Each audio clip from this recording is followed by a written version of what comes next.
Bonjour à tous, je m'appelle Armel Gando. Aujourd'hui, je vais vous faire une petite démonstration sur une formation que je suis en train de préparer sur l'automatisation de la configuration des pare-feux FortiGate avec Ansible.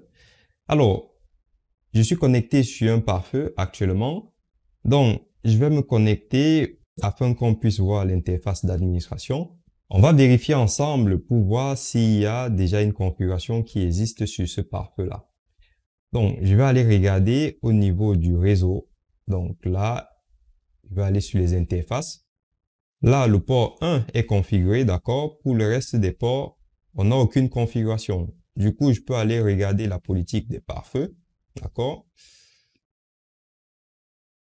Et là, j'ai juste la règle implicite qui est déjà existante. Donc, pour ceux qui connaissent les FortiGate, c'est une règle qui existe, ok? Donc, il n'y a aucune autre règle. Ensuite, vous avez la langue, nous sommes en anglais. Alors, l'objectif, ça sera de créer ce qu'on appelle un playbook. Donc, un playbook, c'est un fichier qui va avoir un ensemble d'instructions. Ces instructions-là seront en fait des tâches. Et dans ces tâches-là, on va avoir en fait les configurations qu'on souhaite injecter dans notre firewall. Alors, je vais me rendre sur le manager. Le manager, c'est la machine sur laquelle j'ai installé Ansible, d'accord? Et c'est là où je vais lancer mes playbooks. Donc, si je fais un ls, voici le playbook que j'ai créé. On va voir à quoi ça ressemble. Donc, playbook, pipe, more. Voilà. Donc, voici la liste de mes tâches. La première tâche, c'est donc la configuration globale du FortiGate Teach Me More. OK? Donc là, j'ai l'admin console. Donc ici, c'est le timeout, le logging max ici. Ici, c'est le port d'administration, donc le port 80. Là, j'ai créé un certificat pour me connecter en HTTPS et le port HTTPS. D'accord? J'ai le mot de passe que j'active ici. Donc, j'ai le port 22 pour les connexions SSH. Et ici, j'ai le nom de la machine. Pour la langue, je mets en français. D'accord? Ensuite, vous avez d'autres paramètres. Par exemple, ici, j'ai la deuxième tâche pour configurer le port 2. Donc, je lui donne cette adresse IP. Ensuite, vous avez d'autres paramètres ici. Pareil pour le port 9. Donc ici, j'ai dit que le port 2, ça sera le port réservé au LAN. D'accord? Donc, j'ai ici la configuration du DHCP. Pour le port 9, ici, j'ai dit que ça sera réservé au WAN. D'accord? Et là, j'ai donc le DHCP, j'active le NTP. Et ici, je mets une règle pour permettre aux utilisateurs d'aller sur Internet. D'accord? Et bien sûr, si je regarde bien, j'ai activé le NAT. Donc, il est là, le NAT. OK?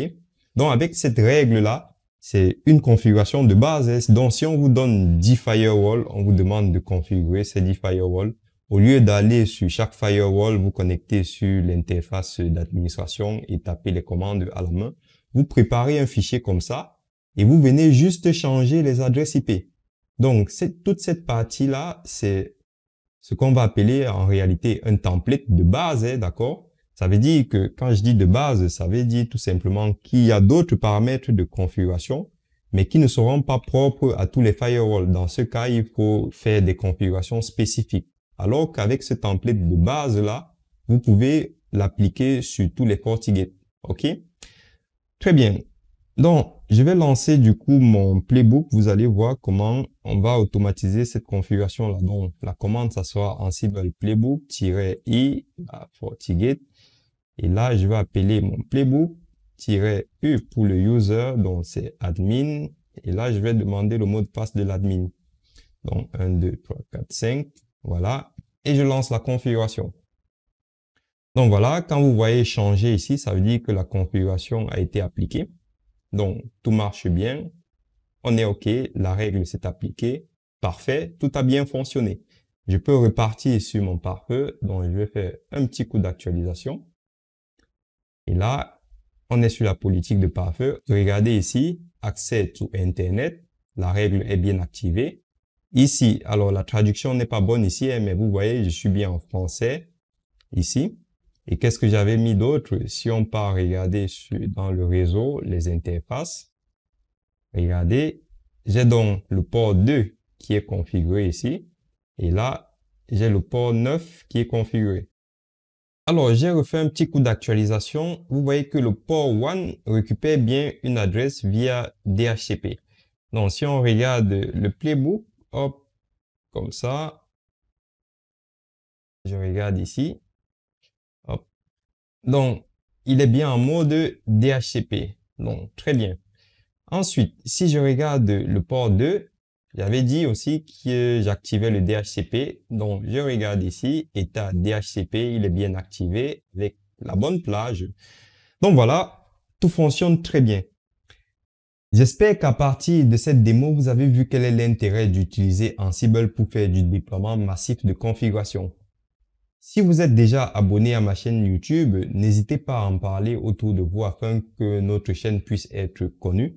Si vous n'êtes pas encore abonné, je vous prie de vous abonner car je mets régulièrement une grosse partie des extraits de mes formations qui sont disponibles sur mon site www.titmimo.fr. Donc, je vous remercie d'avoir suivi cette démo et je vous dis à bientôt.